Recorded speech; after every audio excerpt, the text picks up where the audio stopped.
Hello everyone, स्वागत आहे तुमचे मराठी रेसिपी चॅनलवर। आज आपण बनवणार आहे फोडणीचा असा छान झणझणीत भात। रात्रीचा भात उरलेला होता, म्हणून मग आता सकाळी काय नाश्त्याला बनवायचं म्हणून मग यात भात आणि सोयाबीनच्या वड्या अशा मिक्स करून छान असा फोडणीचा भात बनवलेला आहे। चला तर आता आपण फोडणीचा भात बनवूया। त्यासाठी मी कढई ठेवून घेतलेली आहे। कढईमध्ये तेल टाकलेलं आहे। मोहरी, जिरं आणि लसणाची पेस्ट टाकलेली आहे। एक बारीक चिरलेला कांदा टाकून घेऊया। एक बारीक चिरलेला कांदा टाकला आहे। त्याच्यामध्ये थोडीशी हिरवी मिरची हिरवी मिरची कापून घेतली, ते टाकून घेत आहे। त्याच्यात व्यवस्थित मी थोडासा कढीपत्ता, हळद, लाल मिर्च अर्धा चम्मच, चवीनुसार मीठ मिक्स केलं आहे।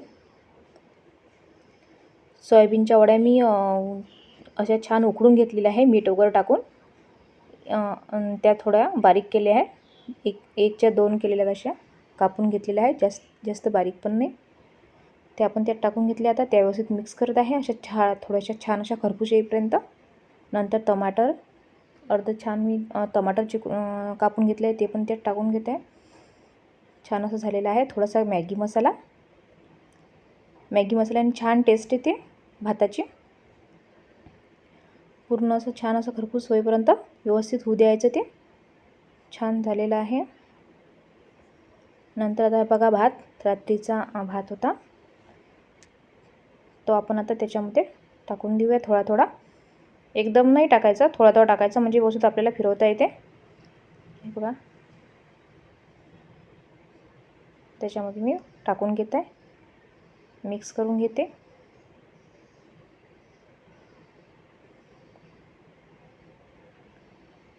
तुम्ही पण एकदा नक्की हा मॅगी मसाला सकाळी फोडणीच्या भातात वापरून बघा, छान लागते। पूर्ण भात असा छान मिक्स करून घेतला आहे। थोडीशी कोथिंबीर टाकलेली आहे, कोथिंबीर टाकून घेतली, व्यवस्थित मिक्स करून घेत आहे। छान असा भात थोडा वेळ आपण आता झाकून ठेवूया। 2 मिनिट छान त्याला वाफ बसू देऊ। बघा आता कसा छान भात तयार झालेला आहे आपला। छान अशा वाफा निघत आहे त्याच्यातून। अशा प्रकारे हा आपण झणझणीत भात तयार झालेला आहे। तुम्हाला पण ही रेसिपी आवडली असेल तर तुम्ही पण एकदा नक्की ट्राय करा। व्हिडिओ आवडला असेल तर व्हिडिओला लाईक करा आणि चॅनलला सबस्क्राईब करा। असंच आपण भेटूया एखाद्या नवीन रेसिपीसोबत।